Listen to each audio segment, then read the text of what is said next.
அவனோட கிருபையில நல்லா அதற்குள்ள இருந்து வளர்ந்து வாழ்ந்து அவனுக்கு திடீர்னு எலும்பு தேய்மானம் நடக்க முடியாமல் போயிட்டாங்க. எங்கள் தெருக்காரங்களாம் மழை பேச்சை கேட்டதுனால தான் இப்படி நடக்க முடியாமல் போயிட்டாங்க. அப்போ அப்பாவும் தம்பி பிள்ளை யாருமே இல்லை. ஆண்டவருடைய ஒத்தாசை நான் ஆண்டவரே எனக்கு துணைக்கு வாங்கன்னு சொல்லி ஜிஹெச்சில் போய் பிஓய் ஆர்ஐ தாசர்களெலாம் கையெழுத்து வாங்கி மருத்துவ உதவி கேட்டோன்னே 3 லட்சம் செலவழிக்கக்கூடிய அந்த மூட்டை இடுப்பில் வச்சாங்க. எல்லாரும் கேட்டாங்க, உங்களுக்கு யார் ரெக்கமெண்ட் பண்ணாங்க?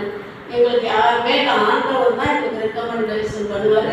ஒரு மூட்டை எங்களுக்காக எங்கள் சர்ச்சில் ஜோங்கிட்டு இருக்கிறாங்கன்னு சொன்னோம். பார்த்தீங்கன்னா அவங்க வீல் சேர்லேருந்து லெட்டின் போடலாம், வீல் சேர்லேருந்து தள்ளிட்டு போய் லெட்டினில் விடுவேன். அப்போ பார்த்தீங்கன்னா அடுத்த ஆப்ரேஷன் உடனே வந்துருச்சு. எல்லாரும் ஆச்சரியப்பட்டாங்க, எப்படி ஆச்சு? இது ஆண்டவரால் ஆச்சுன்னு நான் 2வது ஆப்ரேஷனில் நடந்தே வந்து அவங்க கீழே கோரிப்பாளையத்தில் இன்னொருத்தவங்க அவங்க குளிச்சுட்டு போகிற அளவுக்கு ஆண்டு நடக்க வச்சாரு. நடந்து ஒரு 6 வருஷம் அவனோட திரும்பியில உயிரோடு இருந்தாங்க. இது முடிய எங்கள் வீட்டுக்கார பிள்ளைய பெருசாக ஸ்கூலோ காலேஜோ கிறிஸ்டின் ஸ்கூலோ காலேஜோ சேர்க்க மாட்டாங்க. நான் அவரோட போராடவே மாட்டேன். நான் பண்ணுறது ஜெபம் மட்டும் பண்ணுவேன். கர்த்தர் கிரியை செஞ்சு அந்த பிள்ளைய படித்தது போனால் ஸ்கூலு காலேஜ்னா கிறிஸ்டின் காலேஜ் தான். அவர் தான் அட்மிஷனே போடுவார். எல்லாம் முடிச்சுன்னு அவர் சொன்னார்.